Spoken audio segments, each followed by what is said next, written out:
Bom, continuando então, irmãos, a gente estava vendo a parte que estava falando sobre a Grécia, né? Que Zacarias estava profetizando que mesmo que a Grécia invada Judá, né, invada Jerusalém, Deus ia usar ali os macabeus, né, ia usar os próprios judeus para se libertar. E foi uma época difícil na história de Judá, a época dos macabeus. Quando chegar o livro de Daniel, né, os livros apocalípticos, a gente vai estudar sobre Daniel. E aí a gente vai falar um pouco também sobre os macabeus. Eu vou dar mais detalhes sobre a Grécia e o que aconteceu durante esse período. Mas só uma coisa importante que eu queria falar é que Alexandre o Grande, que era o grego, né, que dominou quase todo o mundo antigo, nessa época aqui, aproximadamente no ano 300, 330, né, ou seja, mais ou menos uns 150 anos depois de Zacarias profetizar sobre os gregos, inclusive, Alexandre o Grande ele foi o general que conquistou todo o mundo antigo. E tem um evento na história, né, que isso é verídico, quando Alexandre estava para invadir Jerusalém, ele teve um sonho à noite. Ele viu um homem vestido com uma roupa de sacerdote, né? E aquilo ele ficou intrigado com aquilo.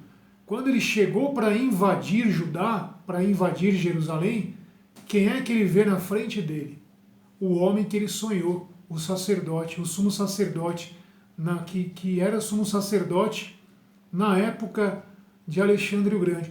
E aí Alexandre, ele viu aquela cena, aquele homem vestido com aquela estola sacerdotal, né?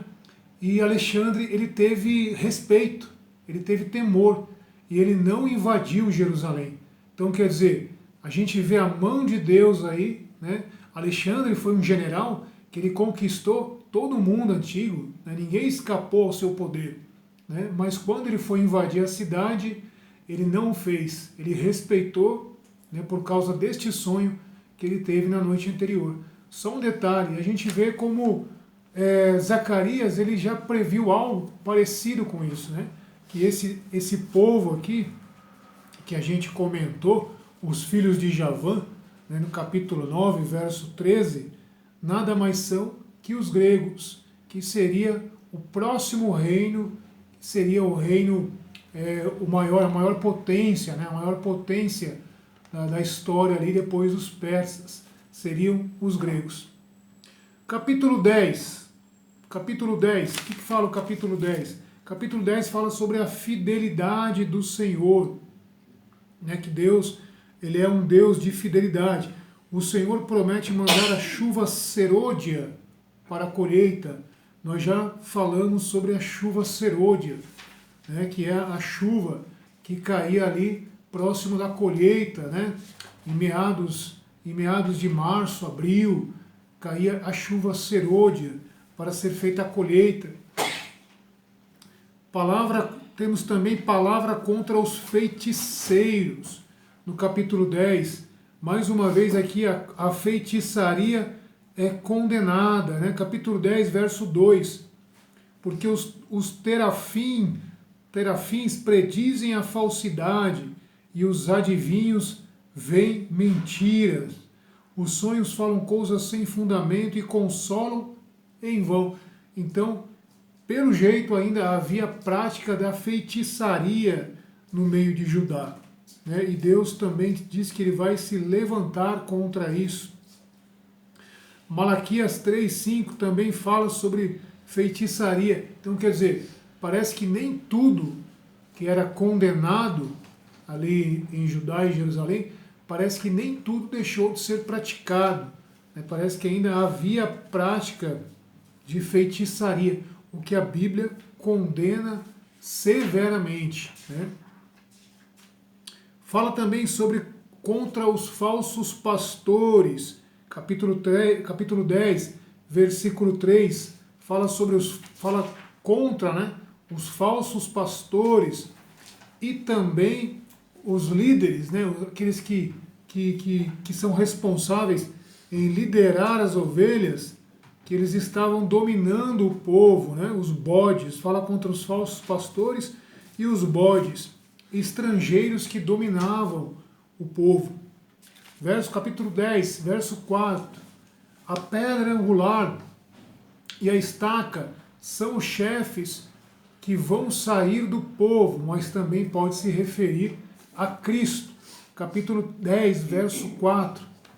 Capítulo 10, verso 10, avançando um pouco aí, o recomeço das conquistas, saída do Egito e a conquista de Gileade. Vamos dar uma olhadinha? Capítulo 10, versículo 10.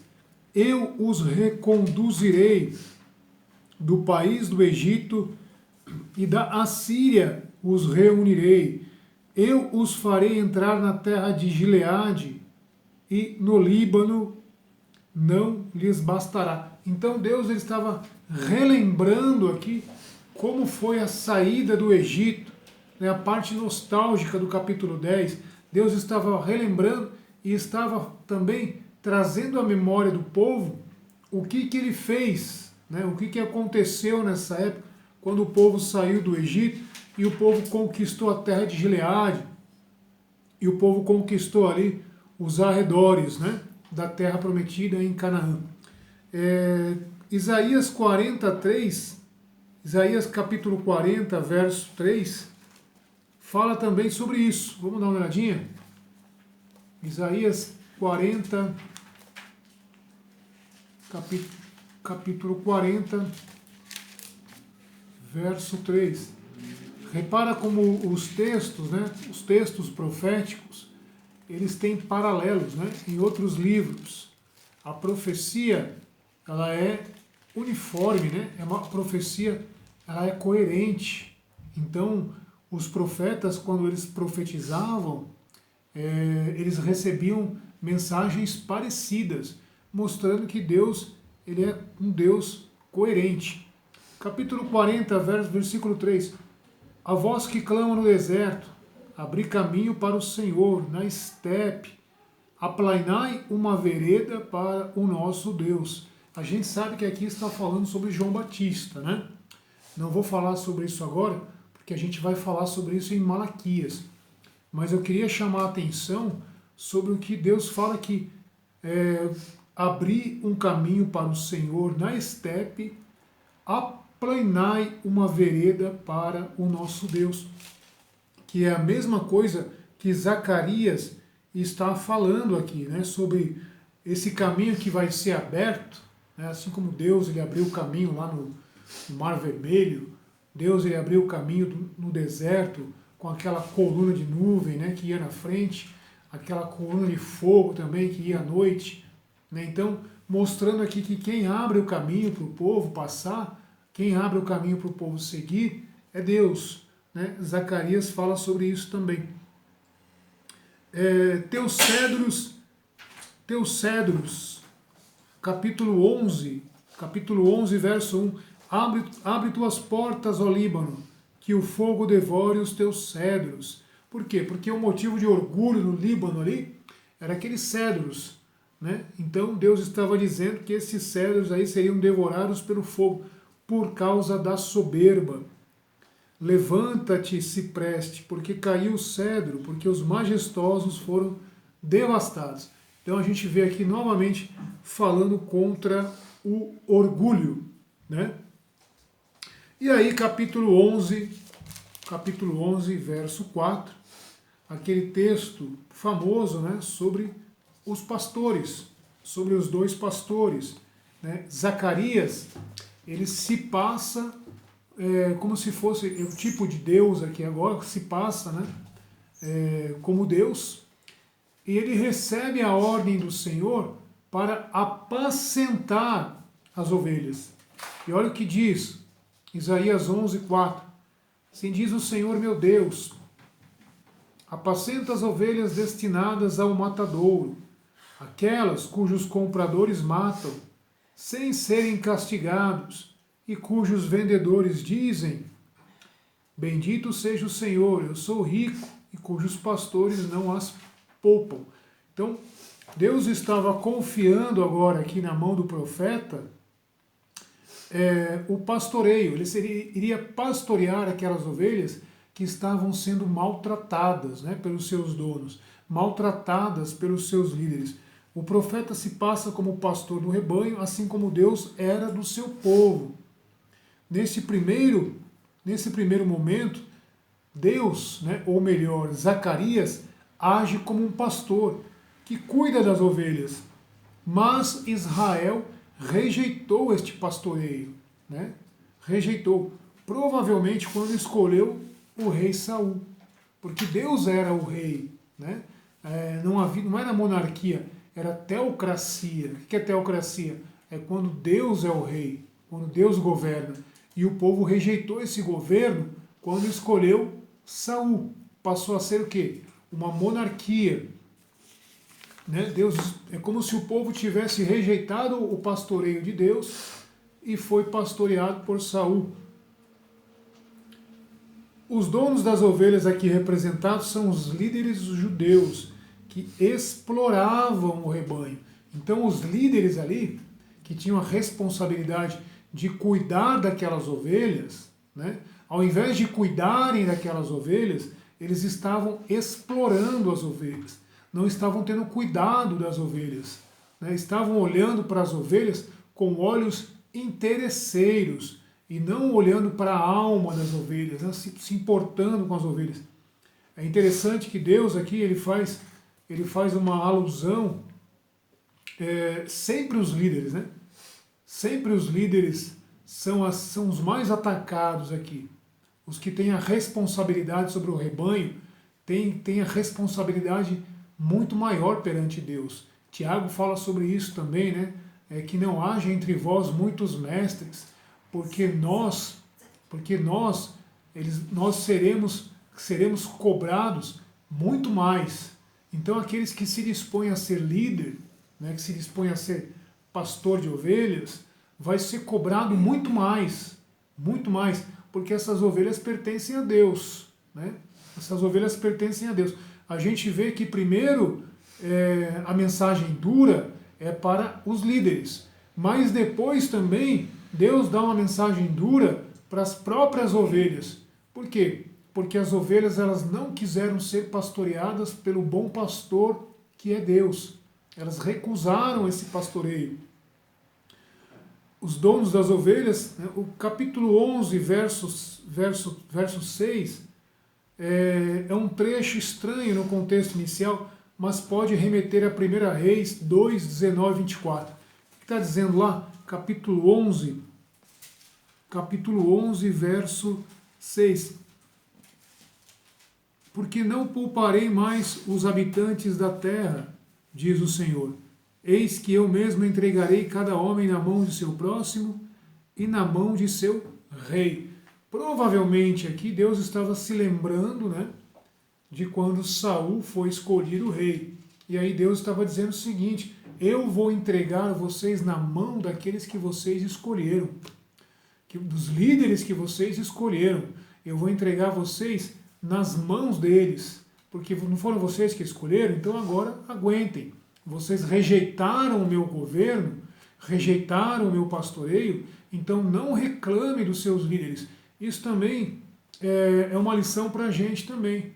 Quando a gente vota, né, que a gente escolhe os nossos líderes, e depois os nossos líderes eles não condizem, né, com aquilo que a gente esperava, a gente não pode reclamar muito, porque foi a gente que escolheu, foi a gente que colocou eles lá. Né? O governo pertence a Deus.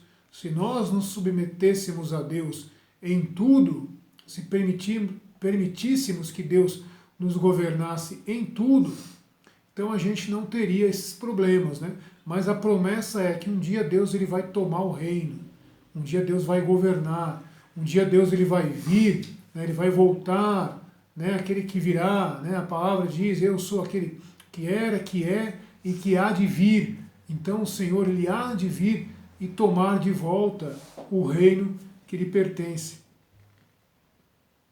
Aí eu falei sobre isso. Capítulo 11, verso 7, fala sobre a vara da graça e da união. Então quer dizer, Deus ele pastoreava as ovelhas com graça né, que a gente sabe o que é aquilo que a gente não merece. Né? Na minha versão aqui, capítulo 11, verso 7, está dizendo o seguinte, capítulo 11, verso 7. Então apacentarei as ovelhas destinadas ao matadouro, que pertenciam aos vendedores de ovelhas. Eu tomei para mim 2 bastões, chamei a um benevolência, na minha versão está benevolência, ou seja, é algo que a gente não merece. Né? Deus é benevolente, Deus ele é gracioso, ele nos dá coisas que a gente não merece. Então Deus ele tinha prazer em pastorear as ovelhas, ele teve prazer em tirar também, isso pode remeter também ao Egito, né? Quando o povo estava sendo lá escravizado, né? O povo estava passando por coisas terríveis lá na fornalha, né? A palavra de Deus diz a fornalha do Egito. Deus ele fez questão de tirá-los dali para pastoreá-los, né? Com graça, com benevolência, mas eles rejeitaram. E ao outro chamei união. Então, ao mesmo tempo que Deus ia oferecer a graça, a benevolência, ele também ia fazer com que o povo fosse unido, né? Com que o povo fosse unido. Mas o povo não aceitou. E apacentei as ovelhas. Eu destruí os 3 pastores em um só mês. Versículo 8. Destruí os pastores em apenas um mês. Esses 3 pastores aí, quem será que são esses 3 pastores? Há diversos debates, né? Mas provavelmente esses 3 pastores aí é Salomão, Roboão e Jeroboão. Por quê? Salomão foi um rei idólatra, né? Mesmo sendo sábio, no final do seu reinado ele caiu em idolatria. Roboão causou a divisão do reino, né? Que causou a divisão de Judá com o reino do norte. E Jeroboão foi aquele que estabeleceu o culto, aquele culto estranho, né? Com os bezerros, aquele bezerro de ouro que ele colocou lá em Dan e outro na cidade de Betel. Então, provavelmente, Deus ele estava voltando ao passado aqui e relembrando ao povo, né, que esses pastores aqui, né, que esses reis aqui, eles foram destruídos por Deus, eles foram tirados do trono porque eles não estavam apacentando. E Deus resolveu apacentar o seu povo. Deus queria em todo momento apacentar o seu povo. Mas perdi a paciência com eles e eles também se aborreceram comigo. Deus perdeu a paciência com os reis que vieram depois e o povo também se aborreceu com Deus. Então eu disse, não vos apacentarei mais. Repara que Zacarias ele está fazendo o quê? Ele está contando um resumo, bem resumido, da monarquia, né? O que aconteceu com aqueles reis que a gente já estudou, né? O livro de Reis, os reis que caíam, né? Parece que Zacarias aqui ele está olhando para o passado e está fazendo um resumo aqui de tudo que aconteceu. Não vos apacentarei mais, tomei então meu bastão graça, ou benevolência, e quebrei. Né? Então Deus deu um basta, chega, já que vocês não querem que eu seja pastor de vocês, então vocês é que se virem, vocês vão ser pastoreados por aqueles que vocês escolheram. Quebrei para romper a minha aliança que concluíra com todos os povos. Então a aliança foi quebrada, né? A aliança de graça foi quebrada, porque o povo não quis mais ser pastoreado por Deus. Ela foi rompida naquele dia e os vendedores de ovelhas que me observavam reconheceram que esta era uma palavra do Senhor. E eu lhes disse, se isto é bom aos vossos olhos, dai-me o meu salário. O meu salário, né? E qual que foi o salário? O salário que deram? 30 moedas de prata, né? Que é o preço de um escravo. Isso está lá em Êxodo, capítulo 21, verso 32. Fala sobre o preço do escravo. Então Deus foi zombado, Deus foi desprezado, né? Simbolicamente aqui foi o que o profeta Zacarias recebeu de pagamento, né? Por ter pastoreado aquelas ovelhas, né? E isso soou como desprezo, né? Desprezo. Mateus 27, 3 a 10, também fala sobre isso. É aquela cena, né, de Judas, né, quando ele traz Jesus por 30 moedas de prata. Então, quer dizer, também desprezou. O povo foi aqui como que um Judas, né?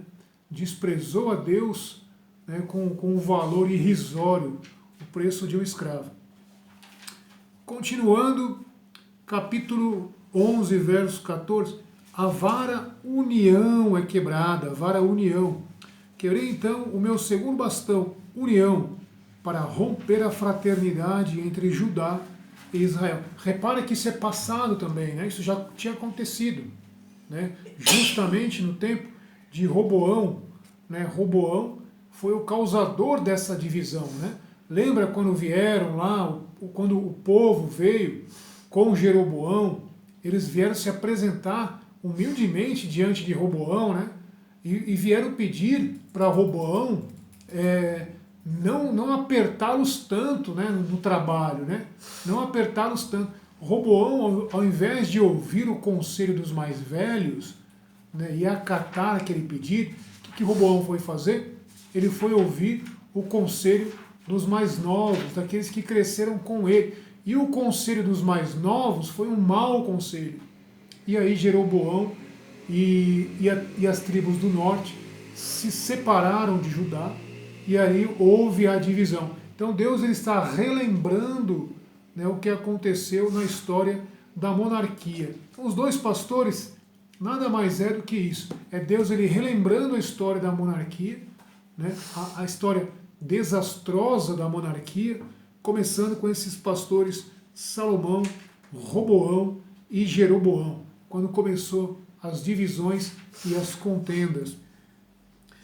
E aí, verso 15 ao 17, Deus ele fala o seguinte: bom, como vocês não quiseram ser pastoreados por mim, então eu vou permitir que vocês sejam pastoreados por um pastor insensato.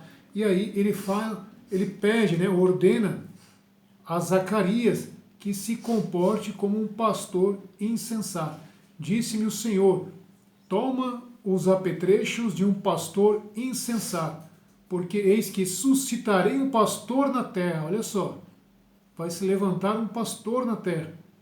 Ele não cuidará da que desapareceu, ele não procurará aquela que vagueia, não tratará aquela que está ferida, não sustentará aquela que está de pé, antes devorará a carne dos animais gordos e arrancará os seus cascos. A gente vê que tem muitos pastores hoje em dia que são assim, né? Se alimenta das carnes gordas e arranca até os cascos, né? Nem os cascos das ovelhas sobram, né? Arranca tudo. Então, por quê? Porque o povo não quis saber de ser pastoreado por Deus, né? Também é culpa do povo, não só do pastor, né? Mas também esse texto pode estar se referindo ao anticristo. Algumas vertentes dizem que esse pastor que vai se levantar, né, no futuro, a gente não sabe se já se cumpriu essa palavra, se não se cumpriu, mas provavelmente também está falando acerca do anticristo. Verso 17. Ai do pastor insensato, que abandona as ovelhas. Isso aqui é para nós, para os líderes, né?